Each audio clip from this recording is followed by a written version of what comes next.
Rating schedule और scale. लेकिन इन दोनों के पहले हमें नॉर्मली एक शब्द और भी बहुत सुनने को मिलता है, वो है टूल और क्वेश्चनर। और जनरली इन सब में हम बिल्कुल भेद नहीं कर पाते इन सब में क्या अंतर है। तो सबसे पहले हमको देखना चाहिए कि जब भी आप रिसर्च करते हैं, जब भी आप शोध करते हैं, तो शोध करने के लिए, शोध तो चूंकि एक प्रोसेस है, एक प्रक्रिया है, तो वो प्रक्रिया करना आपको सिखाया जाता है शोध के माध्यम से। मतलब आप वो पूरा प्रोसेस सीख जाएं कि किस तरह से किया जाता है। तो जब हमको शोध करना है तो ऑब्वियसली हमारे पास एक टूल होना चाहिए। अगर हमें कोई काम करना है तो उस काम को किस हथियार के थ्रू करना है, वो हथियार हमारे पास, वेपन हमारे पास होने चाहिए। और ये जो हमारे वेपन है, ये यही टूल और शेड्यूल, स्केल, ये सारे हमारे वेपन हैं।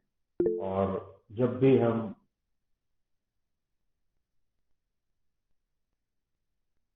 हम रिसर्च अपना स्टार्ट करते हैं तो हमारे पास वहाँ कुछ डेटा होता है, कुछ आंकड़े होते हैं। ये अलग बात है कि वो डेटा क्वांटिटेटिव भी हो सकता है, क्वालिटेटिव भी हो सकता है, लेकिन उन दोनों प्रकार के डेटा को कलेक्ट करने के लिए हमारे पास कुछ टूल्स होने चाहिए। और ये टूल हैं क्या, तो इस पे हम लोग आज बात करते हैं। शेड्यूल और स्केल से पहले मैं आपको बताना चाहूंगा कि ये 3 शब्द जो अक्सर आते हैं हमारे पास।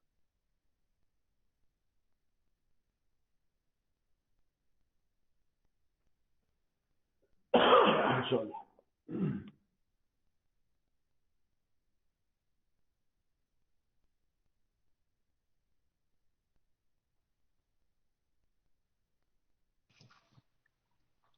सर आप अपनी क्लास रिकॉर्ड हो रही है सर?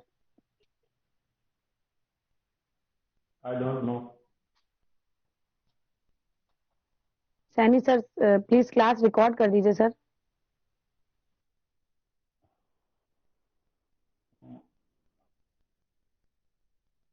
One minute.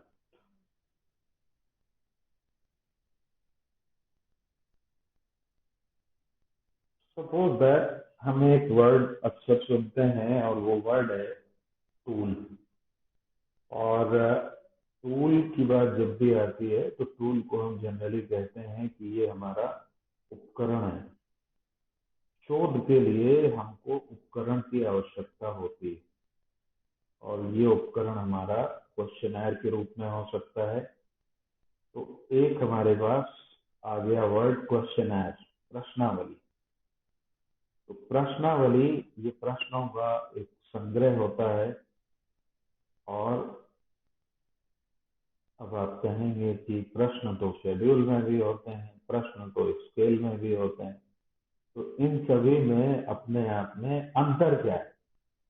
इन सभी में अपने आप में अंतर ये है कि सबसे पहले तो प्रश्नावली और शेड्यूल में अंतर हम देखते हैं। प्रश्नावली में जो प्रश्न किए जाते हैं उनका एक एग्जैक्ट आंसर होता है। आपसे जैसे कोई भी मैं प्रश्न करूंगा तो उसका एक एग्जैक्ट आंसर होगा। लेकिन जब हम स्केल की बात करते हैं तो वहां कहीं ना कहीं आपका एटीट्यूड और एप्टीट्यूड मेजर किया जाता है। जैसे जनरली अक्सर आप सुनते हैं कि ओला का आप कोई सर्विसेज यूज करते हैं तो वो लास्ट में आपको कहते हैं कि प्लीज आप हमें रेट कर दीजिएगा, है ना। तो वो है स्केलिंग। वहां कहीं ना कहीं आपका जो एटीट्यूड है उस सेवा के प्रति वो जानना चाहता है व्यक्ति। और प्रश्नावली में कहीं ना कहीं आपको एक स्टेटमेंट दिया जाता है, उसका आंसर उसको चाहिए, या कोई इंफॉर्मेशन आपसे पूछी जाती है उसका एग्जैक्ट आंसर चाहिए, बिल्कुल एक क्लियर उत्तर चाहिए। वहां आपका एटीट्यूड क्या है डजंट मैटर। हो सकता है कि वहां 4 ऑप्शन दिए हों और आप उन चारों से सहमत नहीं है, लेकिन आपके पास 5वां ऑप्शन है, लेकिन आपको वो 5वां ऑप्शन वहां अंकित करने की सुविधा नहीं है। कहाँ? क्वेश्चन है। लेकिन स्केल में आपके पास जो आपका एटीट्यूड है, जो आपका एप्टीट्यूड है, उसको आप कह सकते हैं। आप किसी सेवा से कितना सहमत है, कितना अच्छा लगा।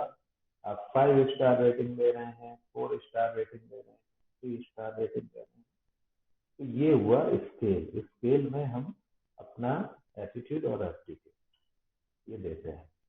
इसके बाद में एक वर्ड अक्सर आप सुनते हो और वो वर्ड है शेड्यूल।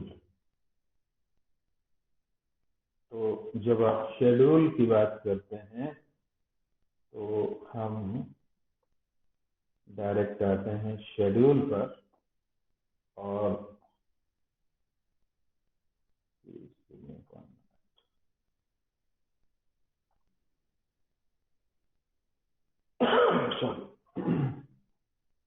जब आप शेड्यूल की बात करते हैं तो शेड्यूल में यहाँ भी क्वेश्चंस है हमारे पास।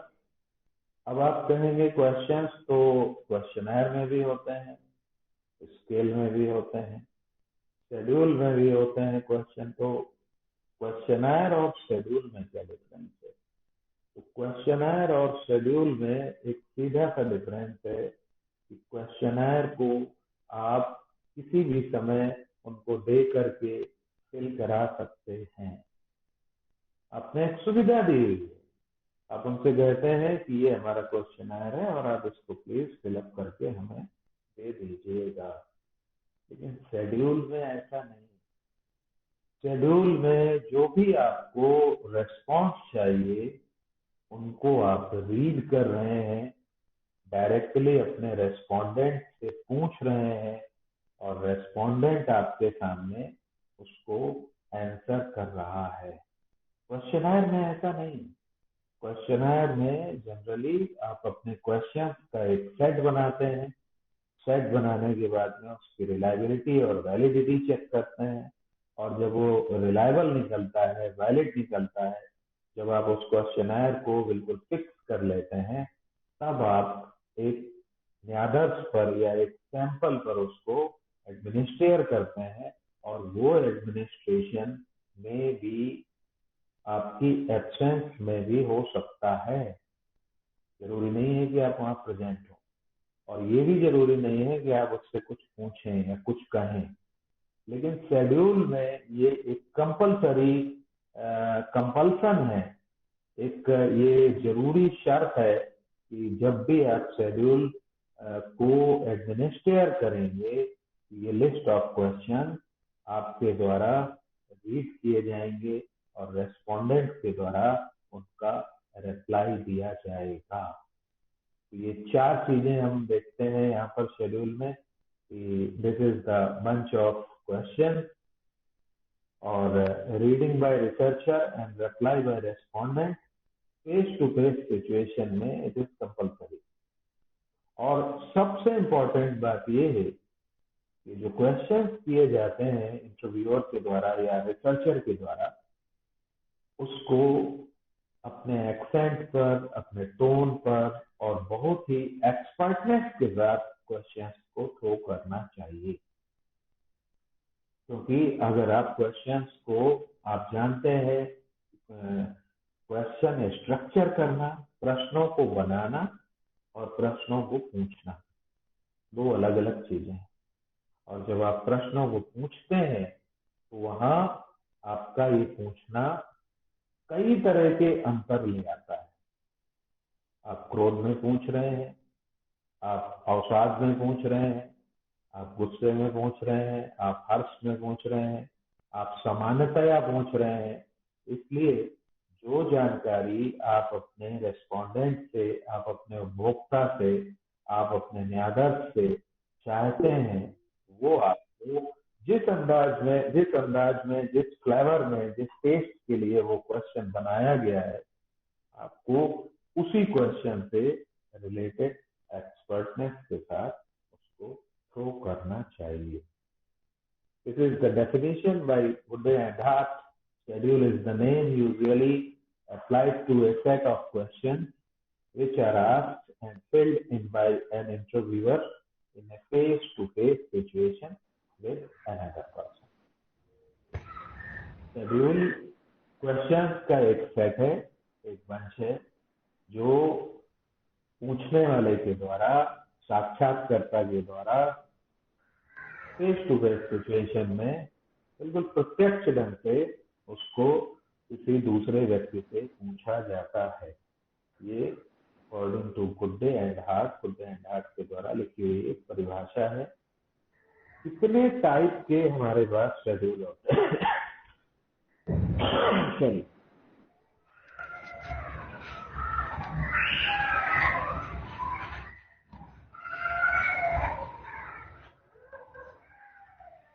प्लीज अपने आप को अनम्यूट कर लें जिन्होंने अभी ओपन किया हुआ है. So we have approx 5 types of schedule, and first type of schedule is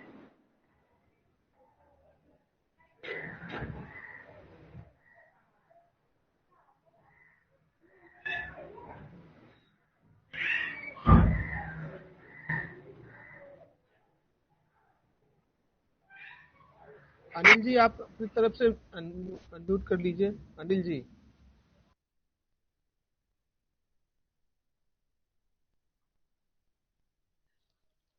sir, एक टूल से रिलेटेड क्वेश्चन है, क्या कर सकते हैं अभी? टूल वैसे मेरा टॉपिक नहीं है, लेकिन पूछिए, कोई इश्यू नहीं. प्लीज सर, मान लीजिए सर, मुझे गाइडेंस काउंसलिंग पे इंग्लिश मीडियम में, इंग्लिश वर्जन में टूल्स मिल रहा है, और जो मेरा सैंपल साइज है सर, वो सैंपल जो है वो हिंदी मीडियम के छात्र हैं. तो क्या सर उस टूल्स को हम हिंदी लैंग्वेज में कन्वर्ट करके उन पे अप्लाई कर सकते हैं क्या वो रिलायबल होंगे क्या? इसके लिए एक वर्ड यूज होता है, एडॉप्शन. और जब भी इस तरह की कोई प्रॉब्लम आती है तो उसको एडॉप्शन करके, जैसे आइजेंट का जो टूल है उसको जलोटा ने कन्वर्ट किया हिंदी में, और उसके लिए कहा जाता है इंडियन एडॉप्शन बाय जलोटा. तो यू कैन डू इट, और आप उसका ट्रांसलेशन करें, और ये ट्रांसलेशन आप अपने वर्क में यूज कर सकते हैं. लेकिन translation is a most important process. आप किस शब्द का क्या अनुवाद कर रहे हैं, ये बहुत ही जरूरी है देखना. तो इसके लिए बहुत ही आपको सावधानी बरतने की आवश्यकता है. अनुवादित कार्य को भी आपको कहीं न कहीं किसी न किसी टीचर को दिखाना चाहिए, और दिखाने के बाद उनसे परामर्श लेना चाहिए, तब जाके आप इसका प्रयोग कर सकते हैं. Thank you. और उसको आप एडॉप्शन करके एक वर्ड यूज कर सकते हैं, और फिर आप उसको यूज कर सकते हैं. लेकिन सबसे महत्वपूर्ण बात यह है यहाँ पर कि एडॉप्शन के लिए भी आपको उस पब्लिशर का और उस टूल के ऑथर का परमिशन लेना आवश्यक है. ऑथर का आप भले ही परमिशन न ले, लेकिन जिसने उसको पब्लिश किया है उसको आपको, उस पब्लिशर से आपको परमिशन लेनी है. तो यूजुअली लोग मेल कर देते हैं, और जनरली उनको ये अथॉरिटी मिल भी जाती है, क्योंकि पब्लिशर भी जानता है कि आप इसको एकेडमिक वर्क में यूज करें. तो ये थे हमारे अनिल जी जो टूल से रिलेटेड क्वेश्चन पूछ रहे थे. और हम अब वापस चलते हैं अपने शेड्यूल की ओर, जहां हम देख रहे थे कि what are types of schedule.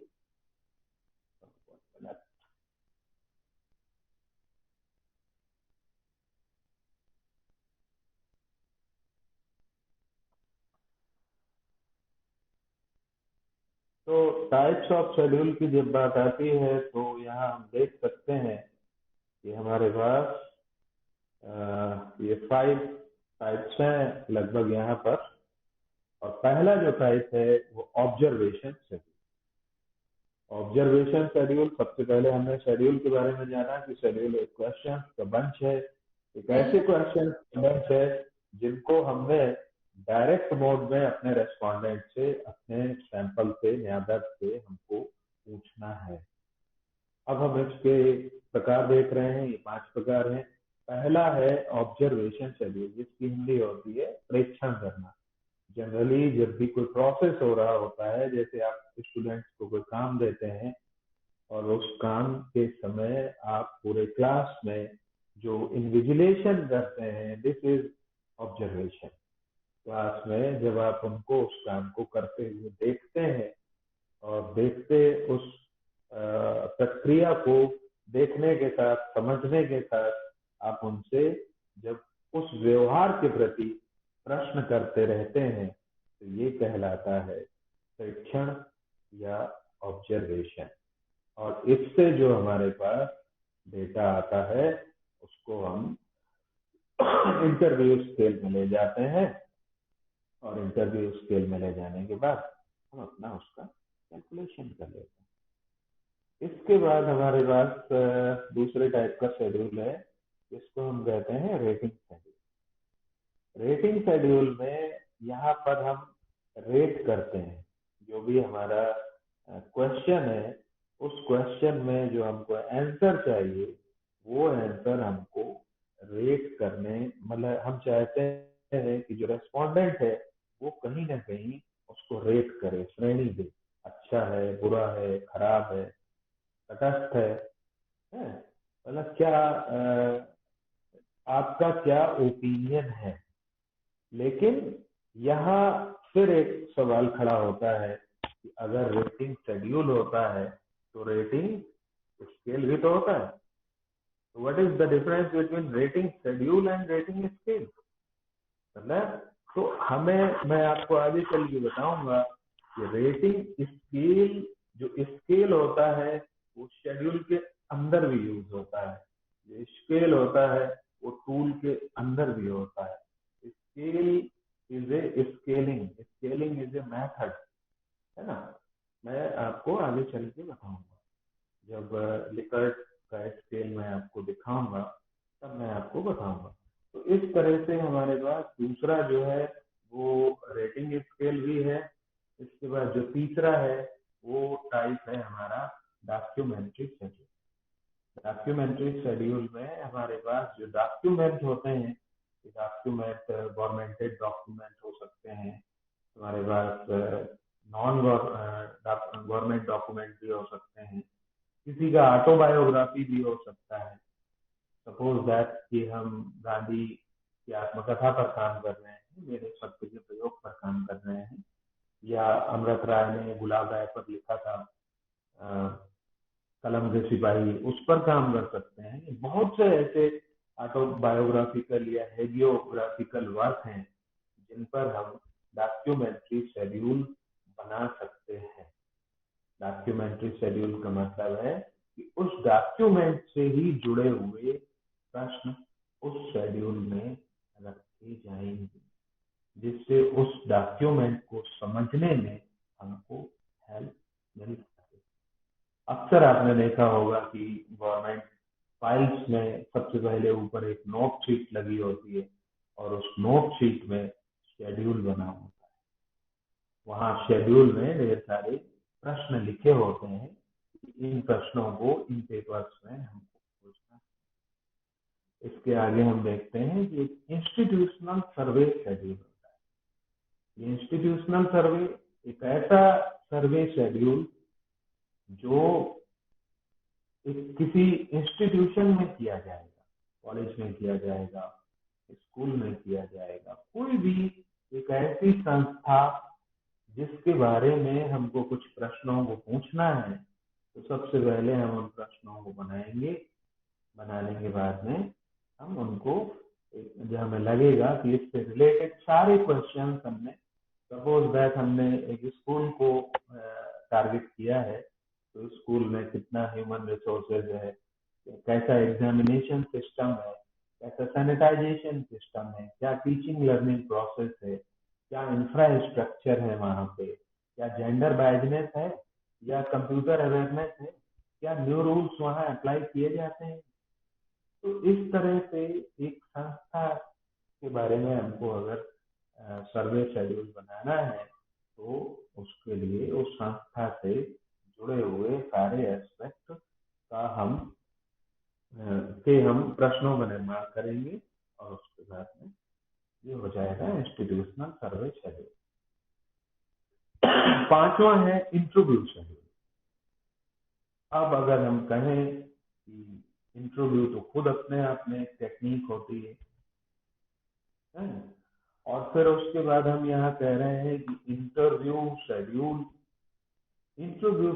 इसको इसलिए कहा जाता है क्योंकि ये जो इंटरव्यू है ऑलरेडी स्ट्रक्चर्ड है। जितने भी आप न्यूज रूम में इंटरव्यू देखते हैं हाई लेवल के पॉलिटिशियंस का या पेज 3 फिगर्स का, वो सारे के सारे अपने आप में स्ट्रक्चर्ड क्वेश्चंस होते हैं, मीन्स वो ऑलरेडी फिक्स्ड क्वेश्चंस होते हैं और इसीलिए इसको कहा जाता है इंटरव्यू। ये अपने आप में स्ट्रक्चर्ड इंटरव्यू है। मतलब स्ट्रक्चर्ड इंटरव्यू में जिस क्वेश्चंस की शेड्यूल जिन क्वेश्चंस की अनुसूचियों का इस्तेमाल किया जाता है वो कहलाता है, वैसे टाइप का इंटरव्यू कहलाता है इंटरव्यू। इसके बाद हम आगे बढ़ते हैं कि अब एक सवाल उठता है कि अच्छा शेड्यूल आप किसको कहेंगे, अच्छी अनुसूची आप किसको कहेंगे। तो अच्छी अनुसूची ऑब्वियसली बेशक वही होगी जहां एक्यूरेट कम्युनिकेशन। आपको शेड्यूल और स्केल पे पढ़ना है, मैं आपको यहाँ शेड्यूल और स्केल पे पढ़ाने के लिए प्रस्तुत हूँ। अंत में जो प्रश्न भी होंगे तो वो शेड्यूल और स्केल से रिलेटेड होंगे। यहाँ हमारे आपके बीच में जो भी संवाद होगा वो बिल्कुल एक्यूरेट होगा, बिल्कुल स्पष्ट होगा, क्योंकि आज के क्लास का जो हमारा शीर्षक है, जो हमारा उद्देश्य है, वो पहले से क्लियर है। अगला जो कैरेक्टरिस्टिक है, जो विशेषता है, वो ये है कि ये जो क्वेश्चंस होने चाहिए अपने आप में साइंटिफिक क्वेश्चन होने चाहिए। यू नो वेरी वेल कि व्हाट इज साइंस। सिस्टमैटिक होना चाहिए और जो सिस्टमैटिक है वही साइंस है। जो क्रमबद्ध है वो अपने आप में विज्ञान। ये जो आपके प्रश्न है ये अपने आप में क्रमबद्ध होने चाहिए। वहां कोई ऐसा क्वेश्चन नहीं होना चाहिए जो वेग क्वेश्चन। जैसे आज यहाँ हम पढ़ रहे हैं शेड्यूल और स्केल के बारे में, और अगर मैं आपको एकदम से यहाँ पे सपोज दैट कि स्केलोग्राम या कोई दूसरी विधि, लीनियर इंस्ट्रक्शन या कुछ भी ऐसा कोई एक अलग चीज मैं यहाँ पूछने लगूं या बताने लगूं, तो ये अपने आप में सिस्टमैटिक नहीं होगा। साइंटिफिक तब भी माना जाता है जब वो बिल्कुल एक फिक्स नॉलेज पर बेस्ड क्वेश्चन हो। वो फिक्स्ड नॉलेज जो फिक्स इंफॉर्मेशन पर बेस्ड होता है। तीसरा इंपॉर्टेंट कैरेक्टरिस्टिक है कि क्वेश्चंस का नेचर अपने आप में वो अनबायस्ड होना चाहिए। प्रश्न की प्रकृति है वो अपने आप में निष्पक्ष होनी चाहिए। उससे किसी भी, जैसे नल हाइपोथेसिस आप क्यों बनाते हैं, आप इसीलिए बनाते हैं या तो वहां दोनों प्रोबेबिलिटी है, उसके एक्सेप्ट होने की भी प्रोबेबिलिटी है और उसके नॉट एक्सेप्ट होने की भी प्रोबेबिलिटी। तो आपके जो क्वेश्चन होने चाहिए वो इसी तरह के होने चाहिए। ऐसा कोई क्वेश्चन नहीं होना चाहिए कि अगर कोई उसकी जाति पूछने पर वो हर्ट फील करता है, एम्बैरेस फील करता है और हम वैसे ही प्रश्नों का वहां उल्लेख करें। अगर कोई अपना लिंग बताने में किसी भी तरह का झिझक महसूस करता है या बुरा फील करता है तो हमें वैसा प्रश्न वहां नहीं रखना। अगर कोई व्यक्ति अपनी आर्थिक स्थिति के बारे में उल्लेख किए जाने पर उसको बुरा लग रहा है या लग सकता है, तो वैसे प्रश्न हमको यहाँ पे नहीं रखने। सबसे इम्पोर्टेंट बात कि ऐसे प्रश्न होने चाहिए उनमें क्लासिफिकेशन किया जा सके, न्यूमेरिकल क्लासिफिकेशन किया जा सके, ताकि जो आपके पास डेटा आएगा लास्ट में आप उसको स्टैटिस्टिकल एनालिसिस आपके लिए पॉसिबल। जो भी वहां न्यूमेरिक फिगर्स आ रहे हैं आप उनमें इजीली क्लास इंटरवल बना सके और उन इंटरवल में जो न्यूमेरिक आ रहे हैं उनका यूज करके आप कैलकुलेशन सी लगा सके, एनोवा लगा सके, एनकोवा लगा सके, मनोवा लगा सके, कोरिलेशन कर सके, फैक्टर है, मतलब तरह तरह के आप टेस्ट वहां पर यूज कर सकते हैं। पांचवा जो इसकी विशेषता है वो ये है कि आपके जितने भी क्वेश्चन होने चाहिए वो अपने आप में ऑब्जेक्टिव होने चाहिए। You know very well what is objectivity. वस्तुनिष्ठता क्या है? वस्तुनिष्ठता का मतलब है कि जो चीज आप पूछ रहे हैं उसका एक स्पष्ट उत्तर होना चाहिए। आपने एक प्रश्न किया कि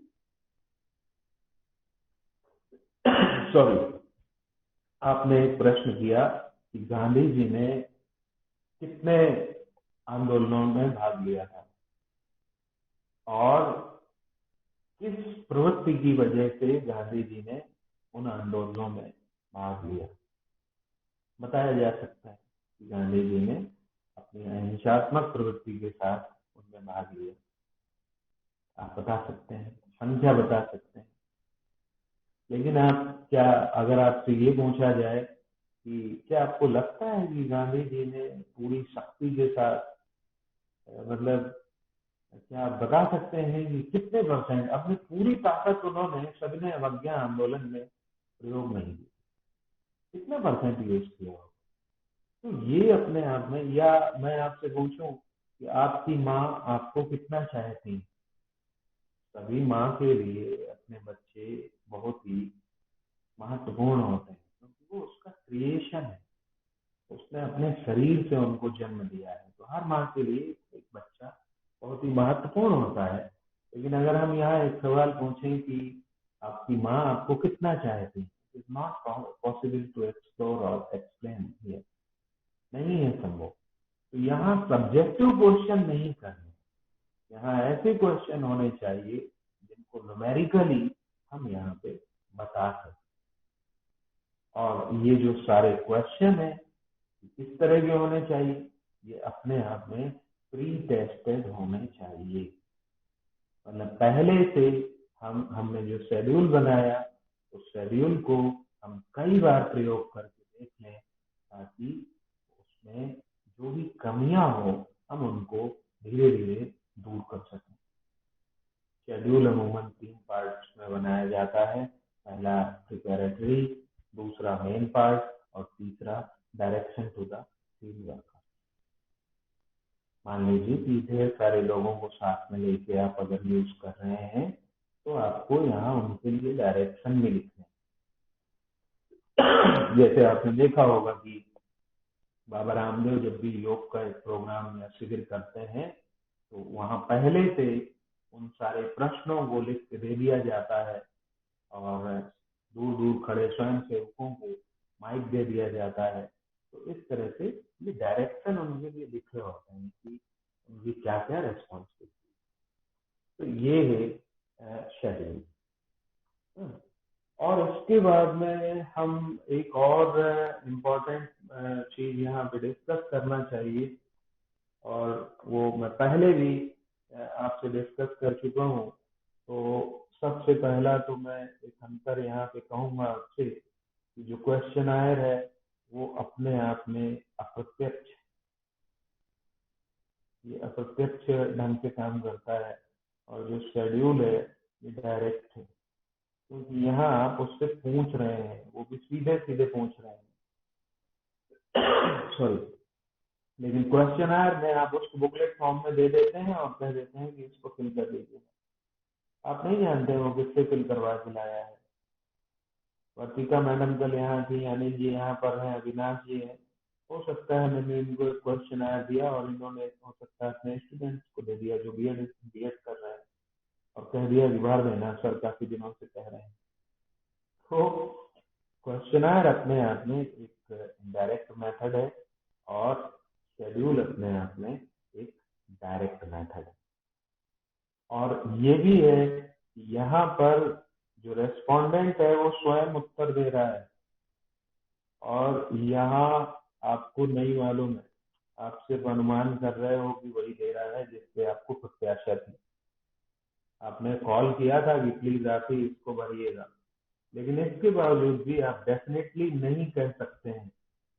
यहाँ आपके पास दूरी है, हो सकता है कि आप गूगल फॉर्म में भरवा लें, और यहाँ आपके पास बिल्कुल दूरी नहीं है। क्यों? क्योंकि आप यहाँ 1 to 1 ये खड़े हुए हैं, ये अपना काम करवा रहे हैं, और ये आप इनसे फिल करवा रहे हैं। तो और यहाँ हमको नहीं मालूम है, हो सकता है मैं भी कोई दुबई में बैठा हो और हम उससे कहेंगे कि फिल माय क्वेश्चन है।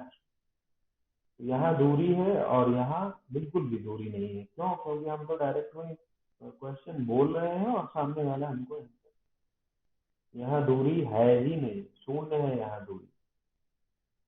उसके बाद में जो अगला अंतर है वो ये है कि प्रश्नावली का जो प्रयोग करते हैं हम, उसके लिए कहीं ना कहीं एक सर्टेन क्वालिफिकेशन चाहिए, क्योंकि वो सर्टेन लोगों के लिए क्वेश्चनर बनाया जा रहा है।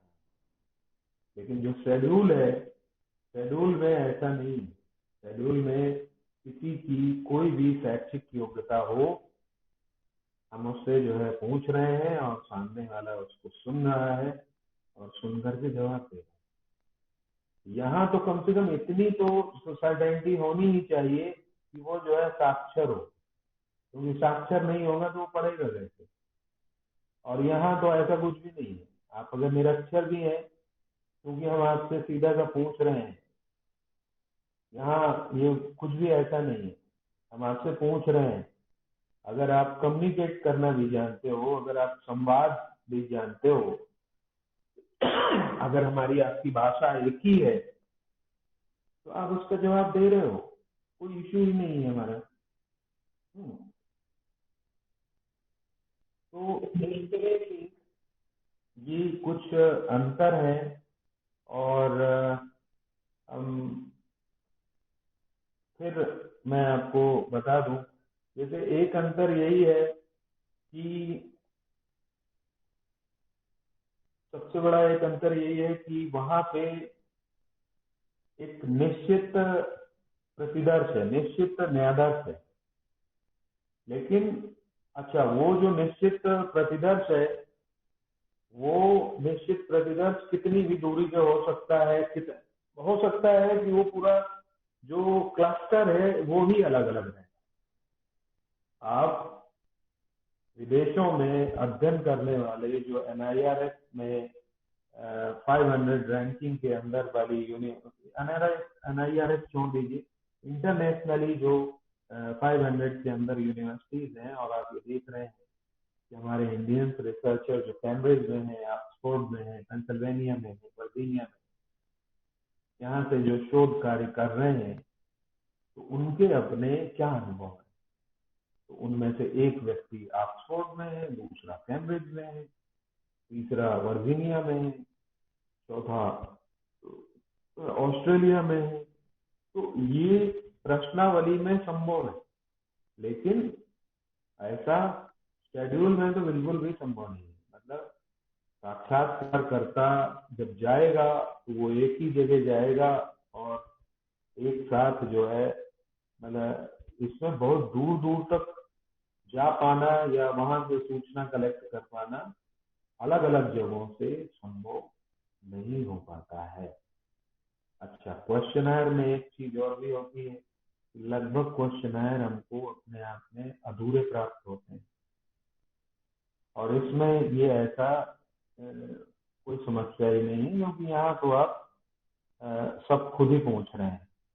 क्वेश्चनर में किसी क्वेश्चन में व्यक्ति को नहीं समझ में आता है, वो गलत सूचना दे देता है, छोड़ देता है, लेकिन उसमें ऐसा नहीं होता है। इनकी भाषा में भी कहीं ना कहीं थोड़ा सा अंतर होता है। और क्वेश्चनर में एक निश्चित भाषा है और वो निश्चित भाषा चेंज नहीं होती है, मतलब उसको क्लैरिफाई करने का आपके पास अवसर नहीं होता है। और यहाँ पे आप उसको सरल से सरल शब्दों में समझा सकते हैं, आपके पास एक ऐसा अवसर होता है। तो ये था हमारा शेड्यूल। इस तरह से तमाम इनमें अंतर भी होते हैं और मैं उम्मीद करता हूँ कि आपको ये शेड्यूल और शेड्यूल के पार्ट समझ में आए होंगे। और अगर ये कंप्लीट हो गया हो तो मैं आपसे इजाजत चाहूँगा कि हम चलते हैं स्केल की ओर। शेड्यूल में किसी को अगर कोई क्वेश्चन पूछना हो तो पूछ सकता है।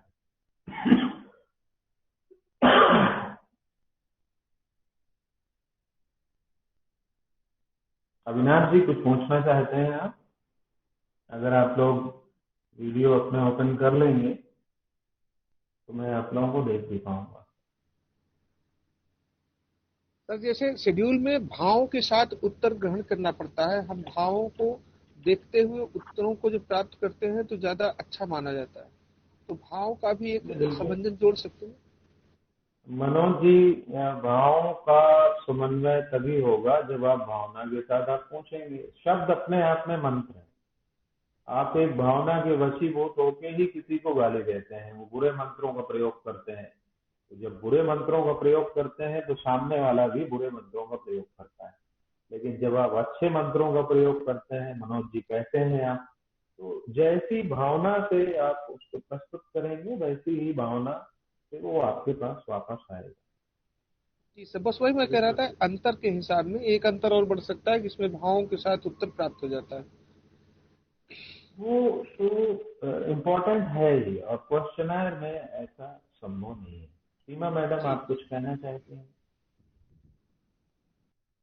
No, it's quite clear. आपने कहा कि वीडियो ऑन कर लीजिए आप लोग ताकि हम देख सकें। ओके, तो अभी तो कोई क्वेश्चन नहीं, सबको समझ में आया जी? ओके, कोई इश्यू नहीं। इसके बाद मैं फिर से आपको ले चलता हूँ स्केल की तरह। सर एक चीज ये बोलनी थी सर, जैसे अगर हम क्वेश्चनायर भी प्रिपेयर करते हैं तो क्वेश्चनायर भी हम सामने बैठ के भरवा सकते हैं। तो क्या क्वेश्चनायर अगर हम सामने बैठ के भरवाएंगे तो वो शेड्यूल हो जाएगा? आप सामने बैठ के भरवाएंगे, सामने सॉरी मतलब भरवाएंगे। नहीं, वही सर जो है, जैसे अगर हम खुद क्वेश्चनायर उनसे पूछ के मैं भर दूं तो नहीं, बस यहाँ अंतर है। आप उसको क्वेश्चन बोल बोल के नहीं ना भरवाएंगे, आप उसको दे देंगे और कह देंगे कि इसको पढ़ लो, पढ़ने के बाद इसमें जो आपको समझ में आया वो फिल कर दो। और जहां आपने क्वेश्चन पूछना शुरू कर दिया सॉरी, जहां आपने बोलना शुरू कर दिया प्रश्नों को, वहां ये कन्वर्ट हो गया schedule. This is the basic difference. Schedule भी रिलायबल होते हैं, वैलिड होते हैं, इनकी भी रिलायबिलिटी और वैलिडिटी आप चाहें तो निकाल सकते हैं। मानकीकृत शेड्यूल भी होते हैं, उसी तरह से मानकीकृत प्रश्नावलियां भी होती हैं। तो चलते हैं हम स्केल की तरफ, क्योंकि स्केल में मैटर और भी ज्यादा है।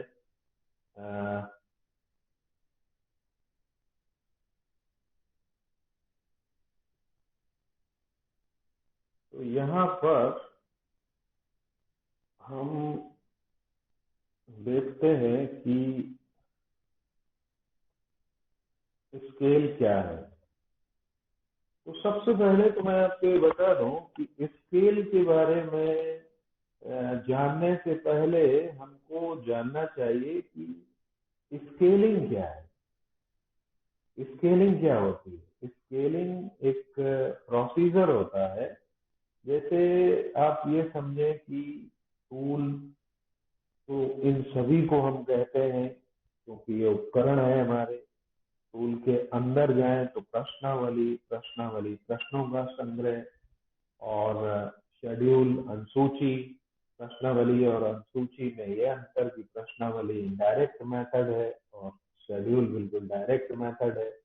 लेकिन अब बात आती है स्केल की। स्केल क्या है और स्केल में और प्रश्नावली में क्या अंतर है। स्केल के बारे में मैंने आपको स्टार्टिंग में ही बता दिया था कि स्केल का मतलब है कि जहां पर आप किसी का एप्टीट्यूड मेजर कर रहे हैं, एटीट्यूड मेजर कर रहे हैं, तो वो जो है स्केल, वो चीज कहलाती है स्केल।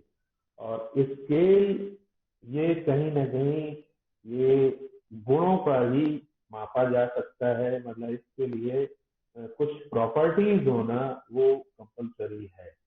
अगर वो प्रॉपर्टीज नहीं होंगी तो आप नहीं कर सकते हैं।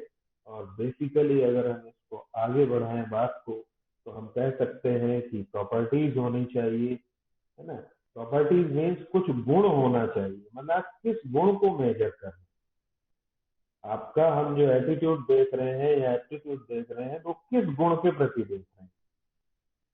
एक व्यक्ति ने आपकी जो सर्विस की है, ओला वाले ने आपको घर तक छोड़ा है अपने बाइक में या अपनी 4 व्हीलर में, तो वो आपसे कह रहा है कि आप मुझे रेटिंग स्केल में रेट कर दीजिएगा। तो अलग अलग प्रश्न है, अलग अलग उसकी रेटिंग है। पंक्चुअलिटी से वो आता है कि नहीं, सुरक्षित महसूस किया कि नहीं, या हाइजीनिक था या नहीं, है ना, साउंड तो बहुत, नॉइज तो बहुत नहीं हो रहा था। तो इस तरह से हमारे पास कुछ प्रॉपर्टीज होने चाहिए, तब हम वहाँ स्केलिंग कर सकते हैं। और इन प्रॉपर्टीज को न्यूमेरिकल फिगर्स में भी कन्वर्ट करना चाहिए। और सबसे मोस्ट इम्पोर्टेंट चीज है कि कंटिन्यूम होता है। कंटिन्यूम मीन्स कि यहाँ सातत्यता होती है। सातत्यता का मतलब कि वो कार्य हो रहा है, कंटिन्यूटी। मतलब उस व्यक्ति ने अपना काम नहीं खत्म किया, ओला वाले ने आपको छोड़ा और वो फिर उसके बाद में चला गया, और जो आपने रेटिंग की वो अगले व्यक्ति के लिए काम की। आप किसी होटल में रुक के आते हैं और आपने वहाँ उसको रेट किया, फौरन वहां से निकलने के बाद में एक रिव्यू किया कि ये बिल्कुल भी अनहाइजीनिक होटल है, यहाँ बिल्कुल भी लोग पोलाइट नहीं है। तो ये जो उस गुण का जो प्रोसेस है, वर्किंग है, वो कंटिन्यूम है, वो सातत्यता में चलती जा रही है। और इस तरह से हम स्केलिंग मेथड को बेसिकली 2 टाइप्स में हम डिवाइड कर सकते हैं। पहला साइकोफिजिकल मेथड और दूसरा साइकोलॉजिकल। साइकोफिजिकल में वो चीजें आती हैं जिनमें हमारे मन और शरीर की बात की जाती है। यहाँ मन और हम शरीर कह सकते हैं, और यहाँ हमारा पूरी तरह से मानसिक। इसके लिए बड़ा एक अच्छा शब्द है मनोदैहिक, और इसके लिए मानसिक। तो ये 2 प्रकार के स्केलिंग मेथड हम यूज करते हैं, और जितनी भी स्केलिंग है वो इन्हीं दोनों के बीच में बनी हुई है। इसके आगे अगर हम साइकोफिजिकल स्केलिंग करते हैं, वहाँ हमारे पास ये कुछ मेथड हैं साइकोफिजिकल। जैसे आपसे जो हार्ट बीट नापी जाती है ना, वो हार्ट बीट वो क्या है, वो साइकोफिजिकल है। वहाँ मेथड ऑफ एवरेज एरर आता है, मतलब ऊपर का हार्ट बीट और नीचे की। फिर इसी तरह से इसमें मेथड्स ऑफ लिमिट है। इसमें जो है मेथड ऑफ कांस्टेंट स्टिमुली है। इन पे हमको फोकस भी नहीं करना है, हमको चलना है धीरे धीरे साइकोलॉजिकल स्केलिंग मेथड की तरफ। और साइकोलॉजिकल स्केलिंग जो हम करते हैं, तो उसमें हमारे पास सबसे पहले तो एक साइकोलॉजिकल वेरिएबल होना चाहिए, एक हमारे पास मनोवैज्ञानिक गुण होना चाहिए जिसको हमको यहाँ पे मेजर करना है। उसकी एब्स्ट्रैक्ट प्रॉपर्टीज होने चाहिए, वो कहीं ना कहीं हमारे पास वो गुण अमूर्त रूप से मौजूद होना चाहिए। वस्तुनिष्ठता होनी चाहिए, मतलब अगर हम किसी चीज को, जैसे मैं अभी प्रेम की बात कर रहा था, स्नेह की बात कर रहा था, या शत्रुता की बात कर रहा था, तो उसमें ऑब्जेक्टिविटी होना चाहिए, वस्तुनिष्ठता होनी चाहिए। मतलब उस गुण को हम नाप सकें, माप सकें, ये चीज उसमें होनी चाहिए। ऐसा गुण नहीं होना चाहिए जिसका मापन संभव नहीं हो। जिस गुण का मापन संभव नहीं होगा, उस गुण को आप, हवा मीठी बह रही है तो कितनी मीठी बह रही है, या हवा जो है बहुत ही कटु है, बहुत लोग कहते हैं कि नहीं बहुत ही बुरे ढंग से हवा बह रही है, तो वो आप उसका मापन संभव नहीं है, क्योंकि वो हवा किसी को बुरी लग रही है, किसी को अच्छी लग रही है, तो आप नहीं उसको, वहां सब्जेक्टिविटी। तो इस तरह से आप इनके through analysis of psychological attributes कर सकते हैं। और फिर उसके बाद में हमारे पास कुछ और भी मेथड आते हैं। जैसे एक मेथड है, मेथड ऑफ रैंक ऑर्डर, जहाँ पर हम रैंक बनाते हैं। बेसिकली इसको पैटल और स्पीयरमैन ने हाईलाइट किया था। और इसमें हम करते क्या है कि हम स्टिमुलस को लोगों के सामने, एक उत्तेजक को लोगों के सामने रख देते हैं, और फिर उसके बाद में जो उनके रिएक्शंस होते हैं, फिर उनको हम वहां पर रैंक करते हैं। ये जो मेथड है, ये मेथड ऑफ रैंक ऑर्डर कहलाता है। इसके बाद मेथड ऑफ पेयर कंपैरिजन आता है। ये कोहेन और थ्रस्टन ने इसका यूज किया था। और यहाँ पे हम करते क्या है कि हमने एक क्या कहते हैं कि एक कोई भी हमने काम किया, और उसके बाद में हमने एक हमने उत्तेजक सामने रखा है लोगों के पास, पेयर ऑफ स्टिमुली रखा है, और उसके बाद में हम जो वहां पर रेस्पॉन्स क्रिएट हो रहा है, उस रेस्पॉन्स को, साइकोलॉजिकल कंटिन्यूम को, जो साइकोलॉजिकली हमारे मन में चल रहा है, उसका वैल्यूएशन हम करते हैं। थ्रस्टन ने इसको डिस्क्रिमिनल प्रोसेस कहा था। और फिर आगे आगे हम बांटते हैं मेथड ऑफ सक्सेसिव कैटेगरीज तक। यहाँ पर सक्सेसिव इंटरवल्स बनाए जाते हैं। जो पीछे विधि बताई थी थ्रस्टन ने, उसी को ये आगे यहाँ थोड़ा सा सरल करता है थ्रस्टन। और यहाँ अलग अलग श्रेणियां बनाई जाती हैं। फिर इसके बाद हम आते हैं एटीट्यूड स्केल। ये भी स्केलिंग का एटीट्यूड स्केल अलग से बनाए जाते हैं। किस गुण के प्रति किसका क्या एटीट्यूड है, इसके लिए ये स्केलिंग की जाती है। इसमें method of equal appearing interval use किया जाता है। एटीट्यूड होना यहाँ मस्ट है उसका, लेकिन आपके पास कोई ना कोई उद्देश्य होना चाहिए, ऑब्जेक्टिव होना चाहिए। स्टेटमेंट्स बनाए जाते हैं, फेवरेबल स्टेटमेंट्स होते हैं और अनफेवरेबल स्टेटमेंट्स भी होते हैं। और उसके बाद जो सबसे ज्यादा स्केल यूज किया जाता है, या जिसके प्रयोग से आप सबसे ज्यादा परिचित हैं, वो है लिकर्ट स्केल। 1932 में रेनेसिस लिकर्ट ने इसको यूज किया था, और बर्ड ने इसको पॉइंट किया, लिकर्ट ने, और बर्ड ने इस पे सबसे ज्यादा काम किया। और इसमें कई तरह की अलग अलग पॉइंट होते हैं। जैसे आप यहाँ पर देख रहे हैं, ये 1 2 3 4 5, ये 5 पॉइंट लिकर्ट स्केल है। अगर मैं आपसे कहूं कि ओनली 5 पॉइंट नहीं होती है, इसके अलावा भी ढेर सारी स्केल्स होती हैं, तो वो मैं आपको दिखा सकता हूं यहाँ पर। क्या आप मेरी स्क्रीन देख रहे हैं? Yes, sir. Yes. Yes, sir. आप देख रहे हैं? Okay. So you can see here smoothly what is Likert scale. Likert scale is a psychometric scale commonly involved in research used to represent people's opinion and attitude to a topic or subject matter. It employs questionnaires often used interchangeably with the rating scale, although there are other types of rating scales to measure opinion.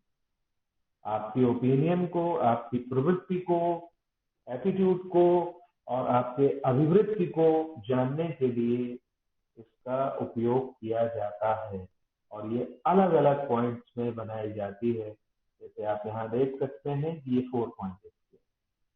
How it is 4 point scale? Cause we are giving the 4 options so that this is 4 point scale. इसी scale में आपको यहाँ use करना है। इसके बाद में हम 5 पॉइंट स्केल भी यूज करते हैं, जैसे मैंने अपने वाले में आपको दिखाया था। जनरली हम वही यूज करते हैं, completely disagree, uncertain and completely agree and agree. ये 5 अपने आप में हो गए। तो जनरली इस तरह से हम सबसे ज्यादा यूज करते हैं, लेकिन हम चाहें तो 4 में भी कर सकते हैं, हम चाहें तो 3 पॉइंट में भी कर सकते हैं, और हम चाहें ये 5 पॉइंट में ये शो कर रहे हैं यहाँ पे, ये 5 पॉइंट के ऑप्शन है। ये देखिए, ये भी 5 पॉइंट स्केल है। इसके बाद में ये 7 पॉइंट स्केल है, 7 पॉइंट में भी यूज होता है। इवन आपको लगता है कि 7 points are not sufficient, then you can make in 11 point scale, but you should have logic. आपके पास तर्क होना चाहिए कि क्यों आपके पॉइंट्स को 6 में, 7 में, 11 में बांटा जाएगा। तो जो ये आप देख रहे हैं, मैं आपको लिंक सेंड कर देता हूं, आप इसको आप अपने सिस्टम में भी ओपन करके देख सकते हैं। इवन मुझसे कभी कोई पीपीटी भी मांगता है तो मैं वो भी दे देता हूँ, क्योंकि ज्ञान को जितना आप आगे बढ़ाएंगे, जितना नए न्यू स्टूडेंट यूज करेंगे, चीजें उतनी अच्छे ढंग से आगे बढ़ेंगी। और मैं आपको फिर वापस ले चलता हूँ अपने पीपीटी में, और मैं यहाँ आपको बता रहा था कि जो समेटेड वाला पोर्शन है वो सबसे ज्यादा, मेथड ऑफ समेटेड रेटिंग है, वो सबसे ज्यादा स्केलिंग में यूज किया जाता है, सबसे ज्यादा इसी का यूज होता है। उसके बाद एक और भी यहाँ पे मेथड है स्केलिंग का, वो है स्केलोग्राम। और आप स्केलोग्राम, सोशियोमेट्रिक, वो आप पढ़ेंगे मेरे ख्याल से आगे चल के, और वहाँ वो बोगार्डस ने उनका काफी यूज किया था, और समाजशास्त्रियों के द्वारा उन स्केलिंग मेथड्स का यूज किया जाता है। लेकिन अब हम फोकस करते हैं रेटिंग स्केल पर। सबसे ज्यादा जो हमारे यहाँ वर्क होता है वो वर्क होता है रेटिंग स्केल पर, सबसे ज्यादा वर्क होता है। और ये क्या है रेटिंग स्केल, ये कितने टाइप का होता है, इसको हम देखते हैं। ये सबसे पहले तो what is the meaning of rating scale? Scales are also popularly called as rating scale. पूरे स्केल को ही हम कभी कभार रेटिंग स्केल समझ बैठते हैं।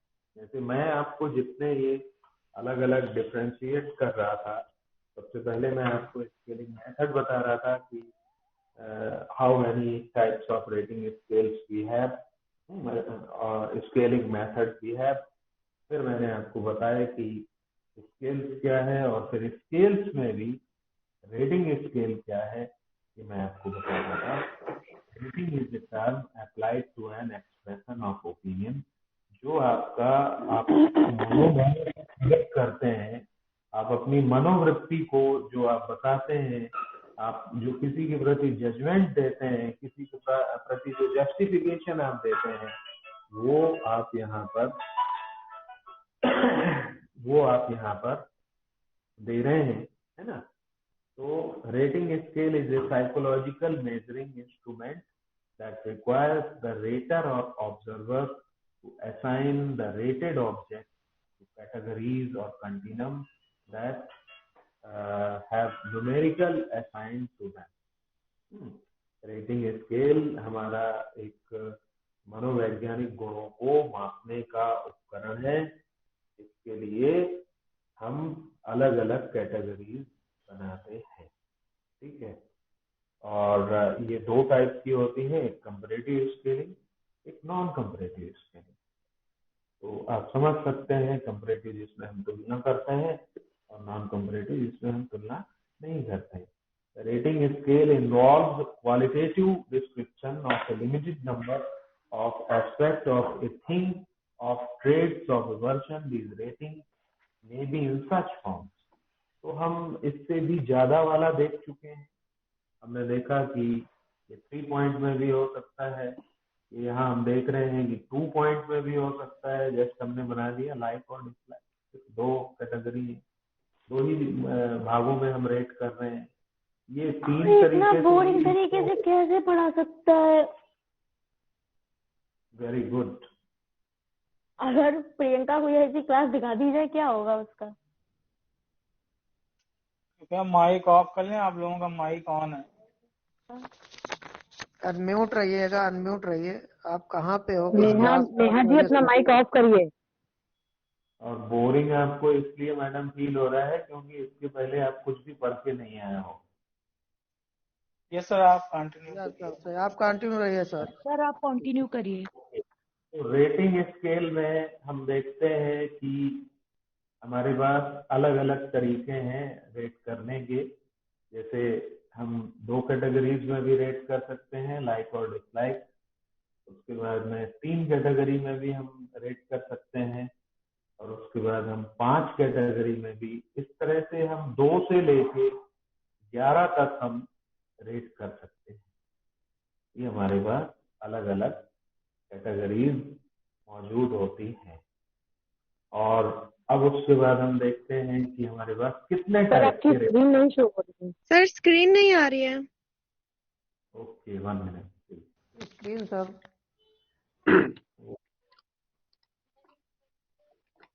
एक्चुअली जब बीच बीच में जैसे कोई बोलने लगा, अब वो खास करके specially if is speaking that it is boarding class.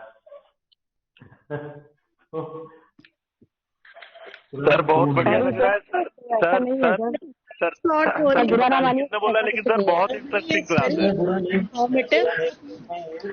Ramcharitmanas थोड़ा माइक और पास में कर लीजिए, आवाज ज्यादा बहुत दूर से आ रही है।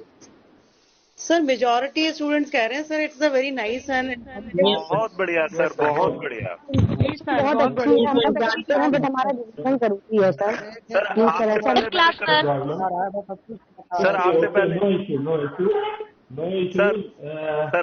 सर प्लीज सुन लीजिए सर। आज से पहले मैंने इसमें कभी इंटरेस्ट नहीं लिया, आज पहली बार मैं इतना इंटरेस्टेड हूँ कि मुझे लगता है ये टॉपिक जरूर पढ़ना चाहिए। Thank you sir. Thank you. तो हम लोगों को आना चाहिए, हम लोगों को आना चाहिए कि हमारे पास कितने टाइप के स्केल्स हैं, सॉरी रेटिंग स्केल्स हैं। और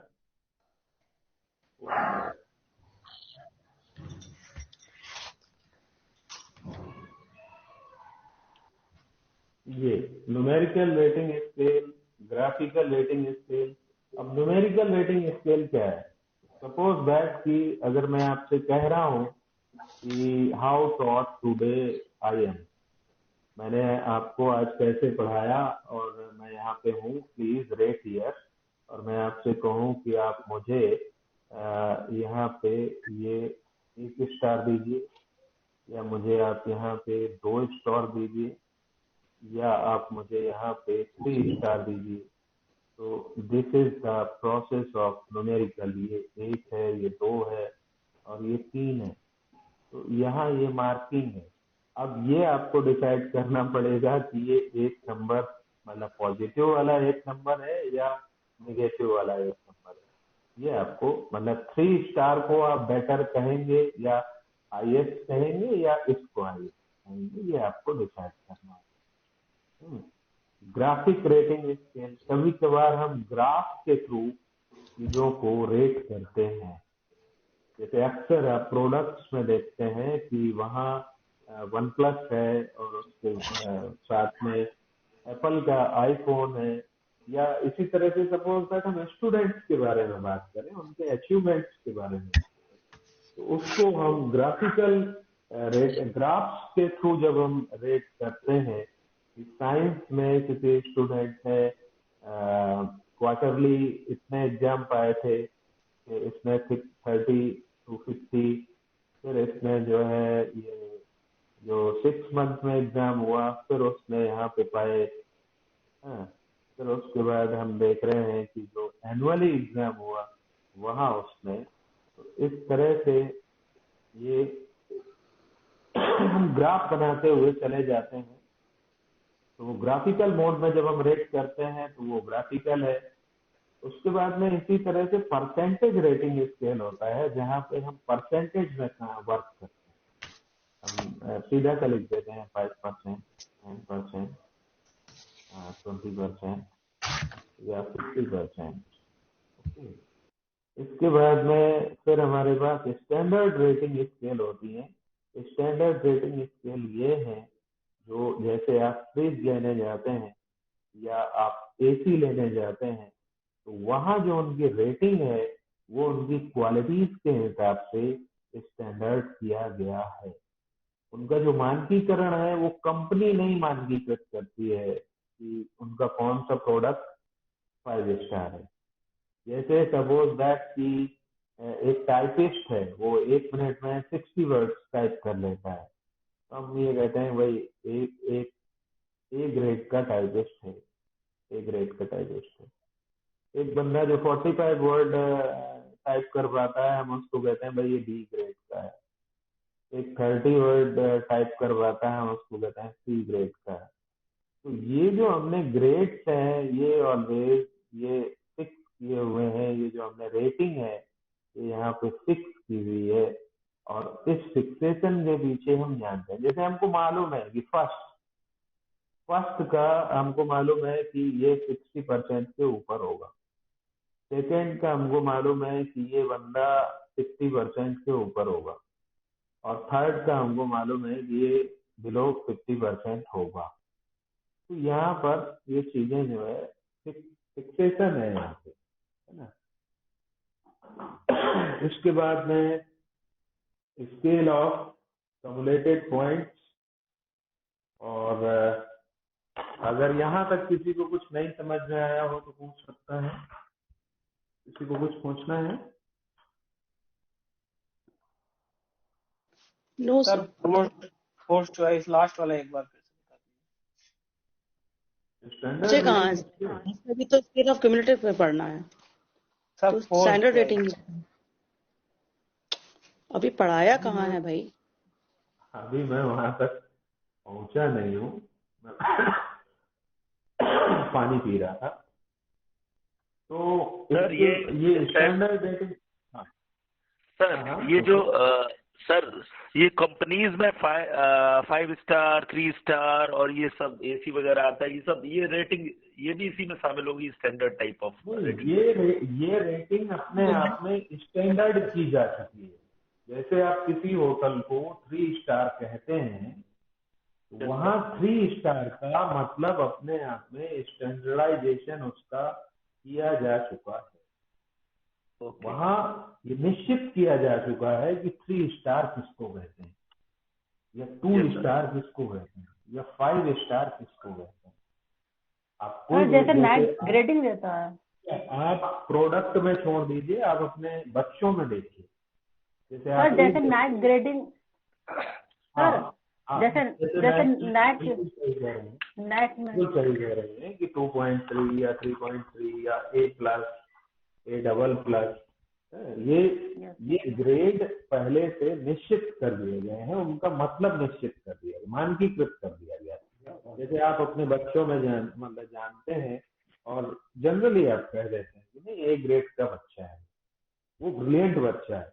तो अब लोगों को ब्रिलियंट की डेफिनेशन भी तो मालूम होनी चाहिए ना, ये ऑलरेडी मालूम होना चाहिए कि what is the meaning of brilliant या what is the meaning of backward child, क्या है पिछड़ा बालक या क्या है अपराधी बालक है। तो ये हमको मालूम होना चाहिए ऑलरेडी उनका मीनिंग। तो यहाँ पर स्टैंडर्ड कर दिया गया। अब जैसे एक होता है scale of cumulated point. Scale of cumulated point का मतलब है कि जहाँ संचित बिंदु होते हैं। अब संचित बिंदु क्या है, जैसे एक व्यक्ति है और उस व्यक्ति के बारे में आपने कहा कि नहीं ये ब्यूटीफुल है, या अपने आप में कहा कि नहीं ये सुंदर नहीं है, या हमने कहा अति सुंदर है, या हमने कहा नहीं बहुत बुद्धिमान है। अलग अलग भी मतलब उसके गुण हो सकते हैं। ये यहाँ पे मतलब किसी भी गुण के प्रति हम यहाँ कई अलग अलग गुणों को भी लेके आ सकते हैं। जैसे कहीं उसकी मेधा की बात कर रहे हैं, कहीं हम उसकी शारीरिक सुंदरता की बात कर रहे हैं, कहीं उसके एटीट्यूड की बात कर रहे हैं।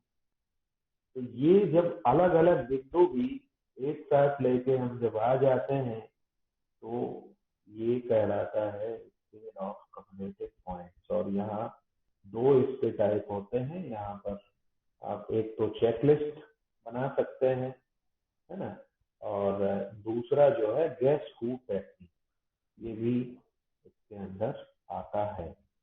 गेस हू टेक्निक में हम चेकलिस्ट और दूसरा अब मैं चेकलिस्ट का भी नहीं बताऊंगा। चेकलिस्ट का मतलब होता है वहां आपके पास बिल्कुल भी स्वतंत्रता नहीं है। जैसे आप कहीं बाहर जाते हो तो आप अपने सामान की जो सूची बनाते हो उसमें फिर लास्ट में जब आप चेक करते हो ना, दिस इज द चेकलिस्ट। आपने एक सूची बना ली और फिर आप उसमें हाँ नहीं हाँ नहीं हाँ नहीं वो करते हुए चले गए, वो कहलाती है चेकलिस्ट। तो अभी हम सबसे लास्ट वाला पॉइंट देख रहे हैं, वो है फोर्स्ड चॉइस रेटिंग। और फोर्स्ड चॉइस रेटिंग में क्या होता है कि व्यक्तियों को एक ही गुण के आधार पर उन्हें अलग अलग कैटेगरी में रख के रेट किया जाता है। लेकिन ये जो रेटिंग है ये फोर्स्ड चॉइस कहला रही है। फोर्स्ड चॉइस इसलिए कहला रही है कि यहाँ आप लोगों को फोर्सफुली वो चार मतलब रेटिंग कैटेगरी दे रहे हैं। आप जैसे कहते हैं कि यहाँ पर अविनाश जी बहुत ही कॉन्फिडेंस के साथ क्लास को ज्वाइन कर रहे हैं, फिर हम ये कहें कि नहीं अविनाश जी यहाँ पे बहुत ज्यादा जिज्ञासु हैं, या फिर हम ये कहें कि नहीं अविनाश जी इससे पहले उन्होंने ऐसा क्लास ज्वाइन नहीं किया, या फिर हम एक लिखें कि नहीं अविनाश जी को चूंकि ये क्लास ज्वाइन करना एक व्यवस्था है।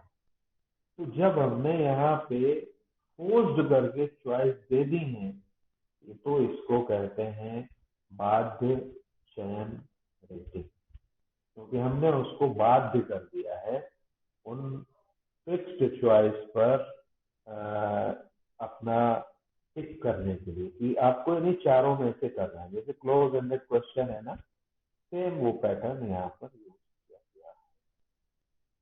तो ये था हमारा आज का मैटर। और उसके बाद मैं सर प्लीज एक बार कम्युलेटेड वाला रिपीट कर दीजिए। कम्युलेटेड में क्या होता है कि हम एक ही व्यक्ति के अलग अलग कई गुणों के प्रति सामने वाले व्यक्ति से उसका ओपिनियन मांगते हैं। जैसे एक हमारे पास छात्र है और हम उससे ये कहें कि इसका ओवरऑल डिस्क्रिप्शन हमें बता दीजिए। हम उससे कहें कि विभिन्न विषयों में ये कैसा है क्लास में, आप रेट कीजिए। तो जब आप रेट करेंगे तो फिर वहाँ अलग अलग विषय आप लिखेंगे। आप वहाँ कहीं साहित्य लिखेंगे, आप वहाँ कहीं विज्ञान लिखेंगे, आप वहाँ कहीं गणित लिखेंगे, या आप वहाँ कहीं सामाजिक विषय लिखेंगे। और सबका अपना अलग अलग रेटिंग जाएगा। हो सकता है कोई व्यक्ति विज्ञान में बहुत ज्यादा मेधावी हो, और हो सकता है वो साहित्य में बहुत ज्यादा मेधावी नहीं हो, है ना। गणित में कहिए बिल्कुल शून्य हो, या कहिए कोई गणित में बहुत अच्छा हो, संस्कृत में अच्छा नहीं हो। तो इस तरह से हम जब कुछ पॉइंट्स संचित कर लेते हैं, जैसे एक छात्र है तो उसके जो अलग अलग विषय हैं वो संचित किए हुए पॉइंट हैं, हम उन्हीं में बढ़ा दें करिकुलर एक्टिविटीज और एक्स्ट्रा करिकुलर एक्टिविटीज। तो हो सकता है कि वो पढ़ने में बहुत अच्छा हो लेकिन वो कहिए इंट्रोवर्ट हो, तो वहां उसको 0 रेटिंग मिले, जो साल भर किसी एक्स्ट्रा करिकुलर एक्टिविटीज में पार्टिसिपेट ही नहीं करता है। तो इस तरह से जब हम कुछ कुछ बिंदुओं को संचित करके अपना रेटिंग स्केल बनाते हैं तो वो कहलाता है संचित बिंदु मापनी।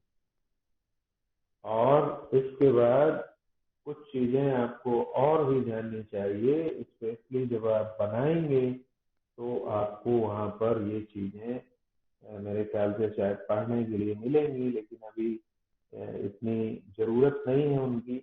जैसे एक होता है लॉजिकल एरर, जब आप वहाँ बनाएंगे या काम करेंगे इस पर तो इससे आपको 2-4 होना पड़ेगा।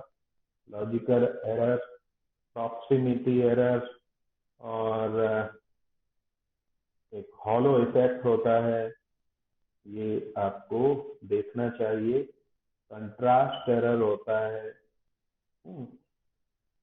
ये तरह तरह के जो एरर हैं वो इसलिए आ जाते हैं, जैसे आप रेट कर रहे हैं, हो सकता है आप किसी के प्रति पहले से बायस हो सकता है जो लोग मतलब जिनको रेट करना है उनकी फिजिक के प्रति आप अट्रैक्ट या हो सकता है कि उनके जो काम करने का ढंग है उसके प्रति आप अट्रैक्ट हो सकता है कि आपके और उसके सब्जेक्ट मैच करते हो।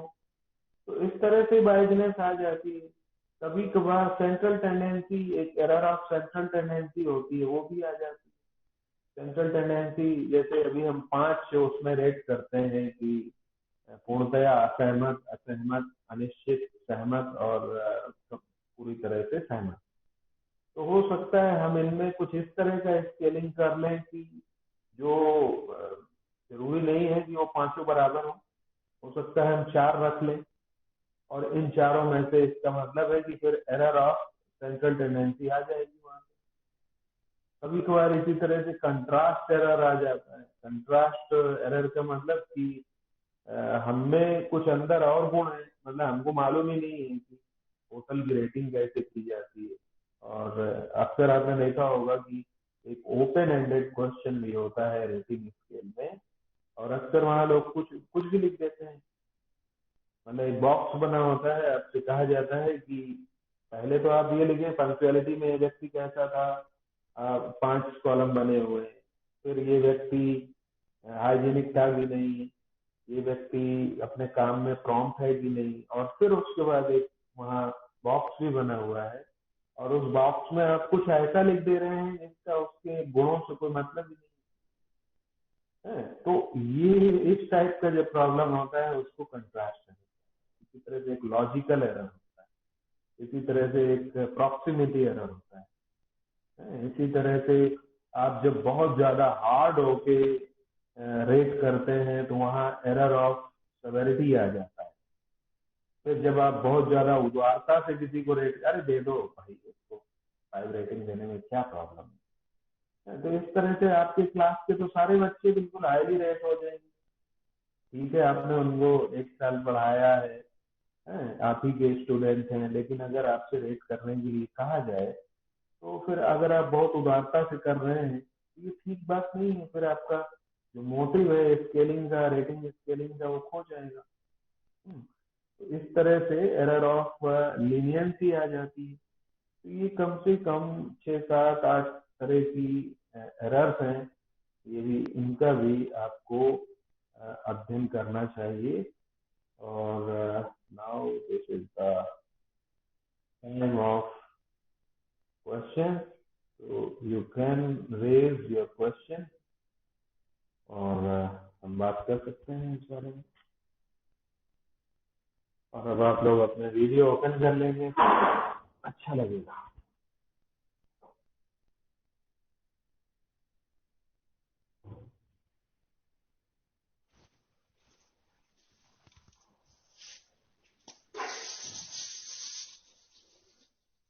अगर आपके पास आज के प्रोग्राम से संबंधित कोई सवाल हो, आज के टॉपिक से रिलेटेड, इवन कल के टॉपिक से भी रिलेटेड अगर आपके पास कोई प्रश्न हो तो आप पूछ सकते हैं। सर एक बार रैंकिंग स्केल और रेटिंग स्केल में थोड़ा डिफरेंस क्लियर कर देंगे सर? मैडम आप खुद ही स्पष्ट कर रही हैं, मतलब जो भी प्रश्न होता है ना वो अपने आप में उसका जवाब छिपा होता है। जब आप कहते हैं रैंक, रैंक का मतलब होता है कि आप वहां पर रैंक बना रहे हैं। मतलब एक ही रैंक में बहुत से स्टूडेंट हो सकते हैं। जैसे सबसे पहले तो आप रेट करते हैं, है ना, आपने किसी को 5 रेट किया, किसी को 4 रेट किया, किसी को 3 रेट किया। फिर उसके बाद जब आप इन रेटिंग्स को न्यूमेरिकल फिगर में मान लीजिए आपने जोड़ा, जैसे आपकी क्लास में 50 स्टूडेंट्स होते हैं, जब ये 50 स्टूडेंट्स होते हैं तो उनमें से बहुत से ऐसे होते हैं जो 40 मार्क्स पाते हैं। तो अगर आप रैंकिंग करने लगे, आपसे ये कहा जाए कि फर्स्ट रैंक में कितने स्टूडेंट्स आ रहे हैं, तो हो सकता है 10 स्टूडेंट ने पाया हो 45 मार्क्स। तो ये हो गई रैंकिंग। आपने सबसे पहले व्यक्ति को दिया रैंक 1, है ना, फिर रैंक 2, इस तरह से आप करते हुए चले जाते हैं। सुनीता मैडम आप सीधे से पूछ ही सकती हैं, हैंड रेज करने की कोई जरूरत ही नहीं। Sir, good afternoon. Sir, I have a question. Like, it's always a confusion between the language which we use in questionnaire and schedule. Sir, somewhere I think I have read that the language, the form of person, the question which we are framing, it is in the first form or the second form of second person or in the third person language. Sir, exactly what language we'll be using in questionnaire and in schedule? Actually, there are so many wordings. First of all, you should know the difference between direct question and indirect question. If you are using your question in questionnaire, then you should frame the question, you should structure your question with a statement or indirect form. इसीलिए आपने देखा होगा कि प्रश्नावली में जो आप प्रश्न बनाते हैं वो थोड़ा सा इनडायरेक्ट होता है, थोड़ा सा इनडायरेक्ट। सर प्रश्नावली मीन्स क्वेश्चन। Okay sir. देखिए इन सभी को कहते हैं टूल। ये सभी टूल है। ये वर्गीकरण आप हमेशा के लिए जान लीजिए कि जो भी आप उपकरण प्रयोग कर रहे हैं टूल है। और फिर हम कहेंगे प्रश्नावली। कैसी प्रश्नावली क्या है? जो प्रशासित करने में इनडायरेक्टली यूज की जाती है वो है प्रश्नावली। ऐसी प्रश्नावली जो हम माउथ टू माउथ पूछ करके यूज कर रहे हैं शेड्यूल। और फिर उसके बाद में जब हम लोगों का एटीट्यूड मेजर कर रहे हैं या एप्टीट्यूड मेजर कर रहे हैं वो हो गया स्केल। और एक शब्द आप और सुनते होंगे वो कहलाता है बैटरी। तो बैटरी भी लाइक ए टूल। बैटरी में और टूल में बैटरी भी एक प्रकार का टूल है। बैटरी में बस ये फर्क होता है कि उसमें कई भाग होते हैं। जैसे आपकी एक पर्सनैलिटी है तो आप एंट्रोवर्ट भी हैं, आप स्मार्ट भी हैं, आप देखने में सुंदर भी हैं, आप मतलब जब आपके अन्यान्य गुणों का वर्णन अलग अलग ढंग से किया जाएगा। आपकी मेधा का वर्णन वो अलग तरीके से होगा, आपकी सुंदरता का वर्णन अलग से होगा, राइटिंग स्टाइल का वर्णन आपको वो अलग से होगा। तो जब हम अलग अलग खंडों में काम करेंगे तो ये बन जाएगी battery. So that means right sir, that means when we are framing the questions in questionnaire, we will be using the direct language that is in a first person form. Right, sir? आपने फिर उसको misconcept किया। मैंने आपको ये कहा है कि क्वेश्चनर में ये इनडायरेक्ट क्वेश्चन हो रहे हैं। Okay, indirect. क्यों हो रहे हैं? That means in third person. सुनिए, जल्दबाजी करेंगे नहीं समझेंगे। पूछने के लिए मत पूछिए, समझने के लिए पूछिए। Right, sir. Right, sir. Questionnaire में डायरेक्ट फॉर्म में आप बना रहे हैं क्वेश्चन। क्यों? क्योंकि वो आप माउथ टू माउथ पूछ नहीं रहे हो। क्वेश्चनर में भी आप किसी को ईमेल में भी भेज देंगे, क्वेश्चनर आप किसी को डाक में भी भेज देंगे, लेकिन शेड्यूल में आप डायरेक्ट पूछ रहे हैं कि अविनाश आज मैंने कैसा पढ़ाया, ये मेरा डायरेक्ट क्वेश्चन है। लेकिन अगर ये सैनी साहब अगर एक फीडबैक भराएंगे मेरे एब्सेंट में आप लोगों से कि मैंने कैसा पढ़ाया, तो ये होगा क्वेश्चनर, क्योंकि वो आपसे पूछ रहे हैं। वो जस्ट आपको मेल कर देंगे, आपको व्हाट्सएप कर देंगे। करेक्ट। ठीक है। और अगर आपको पढ़ना है तो सूजन की बहुत अच्छी किताब आती है उसमें, और एक नया वर्ड भी है, रूब्रिक कहलाता है। आप सूजन की बुक्स देख सकते हैं। बहुत से, जैसे आपको किस तरह से क्वेश्चन फ्रेम करने चाहिए, इस पे भी बहुत सी बुक्स आती हैं। मैं सैनी साहब को सेंड करूंगा। और आप लोगों का ये सौभाग्य है कि आपके पास बहुत ही कर्मठ टीचर हैं। हम लोगों से कहीं बहुत सीनियर लोग हैं जिनके हम हमेशा नाम सुनते चले आए हैं। और ये आज मेरा भी सौभाग्य है कि मैं उन सभी लोगों से मिल रहा हूँ, सुन पा रहा हूँ। पैंडेमिक का यही एकमात्र फायदा है। तो अब ज्यादा समय न लेते हुए मैं आप सभी को धन्यवाद करता हूँ, और सैनी साहब और HOD मुनेश कुमार सर को और माइटी एजुकेशन फैमिली को बहुत बहुत धन्यवाद। Thank you, sir. Thank you, sir. Thank you so much. धन्यवाद डॉक्टर साहब। Thank you sir. मैं समझता हूँ कि आज हमारे बच्चों ने आपसे बहुत कुछ सीखा होगा, और इन्होंने रेटिंग स्केल और शेड्यूल में क्या डिफरेंस है ये जरूर जाना होगा। क्योंकि अक्सर क्या होता है कि क्वेश्चनायर और शेड्यूल में डिफरेंस करना बड़ा मुश्किल हो जाता है। बच्चे अक्सर पूछते हैं कि what is schedule sir, what is questionnaire sir. Nature जैसी दिखाई पड़ती है, बस थोड़ा सा इसमें डिफरेंस होता है और डिफरेंस बहुत बड़ा हो जाता है। तो मैं समझता हूँ कि आज मेरे बच्चों ने शेड्यूल और क्वेश्चनायर में क्या डिफरेंस है ये भी उन्हें जाना होगा। रेटिंग स्केल बहुत बड़ा इंपॉर्टेंट पार्ट है हमारे रिसर्च का, हमारे डाटा कलेक्शन का।